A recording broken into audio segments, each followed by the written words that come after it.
Hello student, সামনেই তোমাদের class 11 এর ফার্স্ট সেমিস্টারের এক্সাম।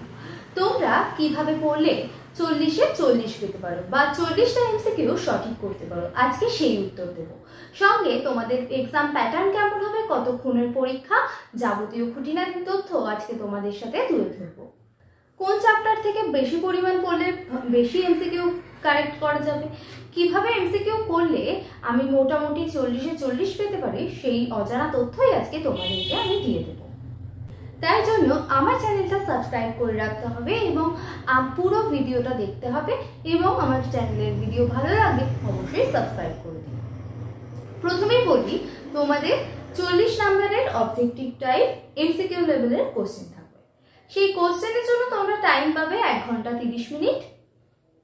এই 1 hour 30 মিনিটের জন্য তোমাদের আমি বলবো তোমাদের 40 নম্বরের এমসিকিউ 1 ঘন্টাতেই কমপ্লিট করে ফেলতে পারো, যদি তোমাদের প্রিপারেশন খুব ভালো থাকে। এবার প্রিপারেশন ভালো না থাকলে তোমাদের সেক্ষেত্রে 1.5 ঘন্টা লাগতেই পারে। কিন্তু এবার কথা হলো, তোমরা কিভাবে পড়লে তোমাদের প্রিপারেশনটা খুব ভালো হবে। 40টা এমসিকিউ সঠিক করার জন্য তোমাদেরকে প্রথমেই বইটা ভালো করে খুঁটিয়ে পড়তে হবে। লাইন বাই লাইন তোমরা রিডিং ভালো করে পড়বে এবং পড়ার সময় আন্ডারলাইন করে নেবে কোশ্চেনগুলো আন্ডারলাইন করা হয়ে গেলে এর পরের বার থেকে যখন তোমরা রিভাইজ দেবে তখন সেই কোশ্চেনগুলোই ভালো করে পড়বে। এখনো বেশ কয়েকদিন সময় আছে, তোমরা ভালো করে রিডিং পড়ে কোশ্চেনগুলো দাগিয়ে সেগুলো মুখস্থ করার চেষ্টা করো।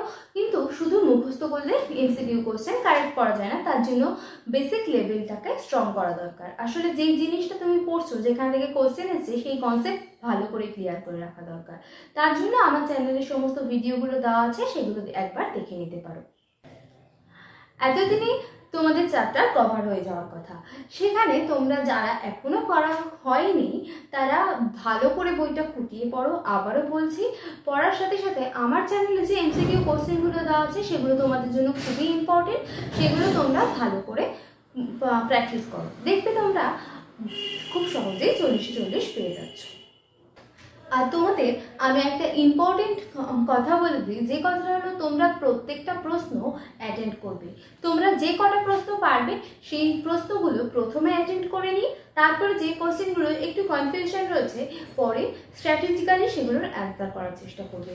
আর যদি কিছুই মনে না পড়ে, তবুও তোমার যে অ্যান্সারটা মনে হচ্ছে হতে পারে সেইখানে টিক দিয়ে আসবে, কোনো প্রশ্ন ছেড়ে আসবে না। এটা হলো খুব গুরুত্বপূর্ণ কথা।